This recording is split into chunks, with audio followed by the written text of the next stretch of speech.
kind of to be expected. Last season, not only was the Fury probably our staunchest competition, they're also one of my favorite teams to play. I love the guys on that team.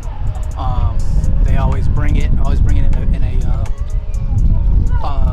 loving sportsman manner. Hey, the energy in this building is crazy.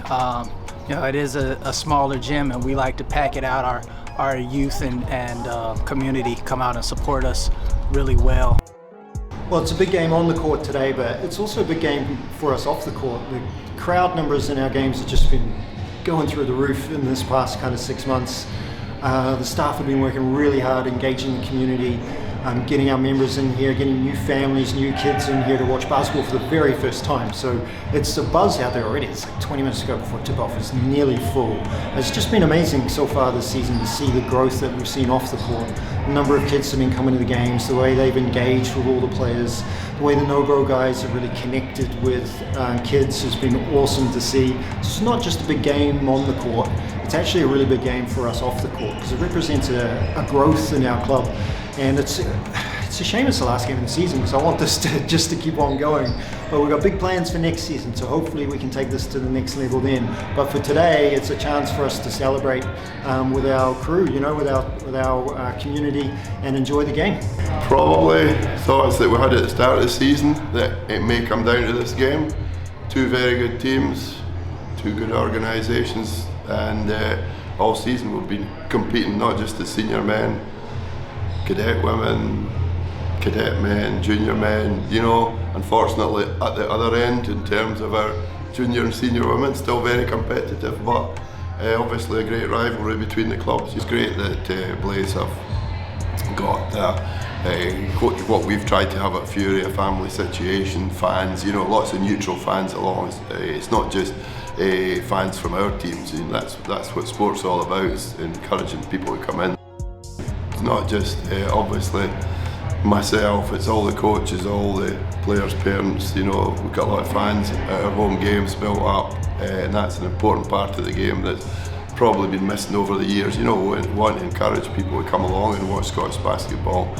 We also want them to go to the Gladiators now, Rocks, the pro game as well. But there's a lot of good games here, a lot of exciting games. Just need to look yesterday, a couple of 2-point games between our under 16 teams. So that all translates to a lot of good competition. I know them very well. They're a good team. There's a reason we're both tied at the top of the league. They've got a couple of guys that have played professionally in recent years, like Johnny Bunyan, Ali Fraser, Murray Hendry, all guys that are really tough to guard. So we collectively need to play as a unit just to try and hone in and stop what those three guys are trying to do.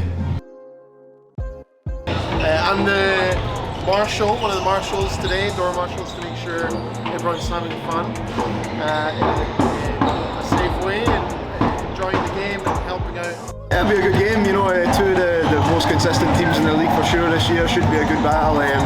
Nothing more exciting than kind of a league deciding game. So yeah, we'll see who comes out on top.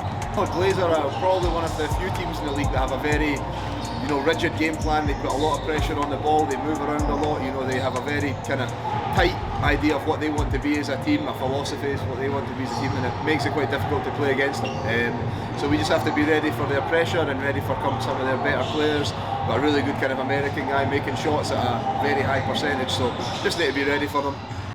The whole place is a great experience.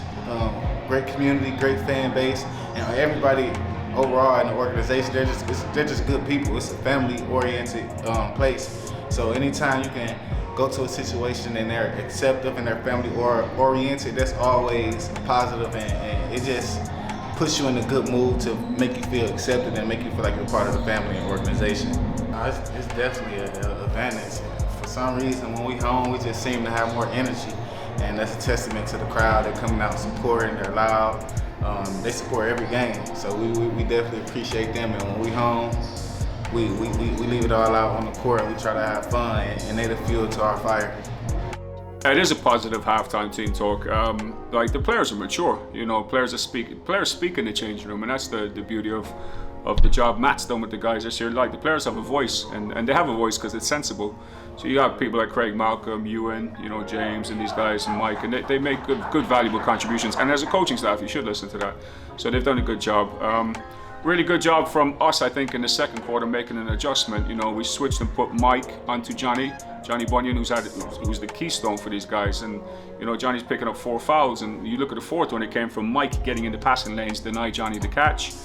Johnny's trying to survive in that situation. You end up with 4 fouls. So that's just down to our adjustments that the coaches made, but it's also down to the perseverance of our defense. I thought it was really good in moments. We just needed to be for longer moments. So hands in the passing lanes, getting deflections, guys rotating to help each other.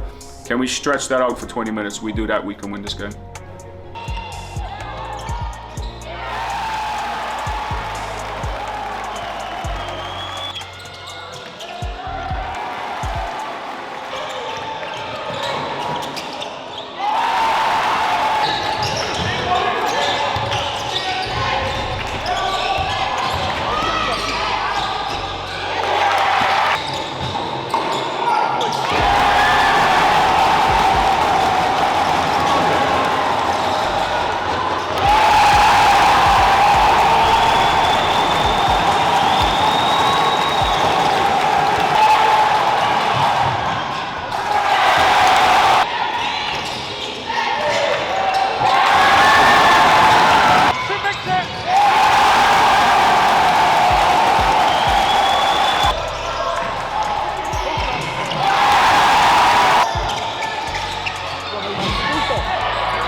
Never good to come second in the moment. You get over that stuff pretty quick. Well, you have to, because the playoffs are next weekend. I think this game is a great advertisement for Scottish basketball and what Scottish basketball can be. You got Falkirk Fury with Murray Hendry, Johnny Bunyan, Ali Fraser, and the players around them. The quality's high, and we had to play at our best today in order to compete with them. Unfortunately, we came out -5 points. But we're looking forward to having the opportunity to play them again, hopefully in the playoff final. Obviously, we got to get past the semi-final. But I just want to say this is a great moment for Scottish basketball. It would be great if we had, some representation from the federation here to see it firsthand, because I think there's something really to build on here, something special to build on. And credit to Falkirk Fury. I said it last year, if we could play them every weekend, we'd be a better team for it. So looking forward to the next steps next week in the playoffs. Congratulations once more to Falkirk Fury. Yet again, a huge game between Blaze and Fury. I mean, this is what we want it to be like every week. And Fury deserve huge credit, huge credit. When they lost their point guard in the second half and just played better almost. They shared the ball and they started to move it, and we couldn't quite keep up with them, and they showed their kind of veteran leadership as well. So they certainly deserved to win today, but to be honest, so did we. It was one of those games where both teams just went at it, and you almost didn't want to see a loser in that game because it was so competitive. The crowd are really into it, and at the end of the day, we have to give Fury all the credit because they came to our place and they won. So now it's on us to bounce back in the playoffs. But for me, the overriding message from this game is just the way Scottish basketball is growing, the fans, the interest in the game, the quality, the players, the athleticism and skill that's on show now. There's no doubt our game's heading in the right direction.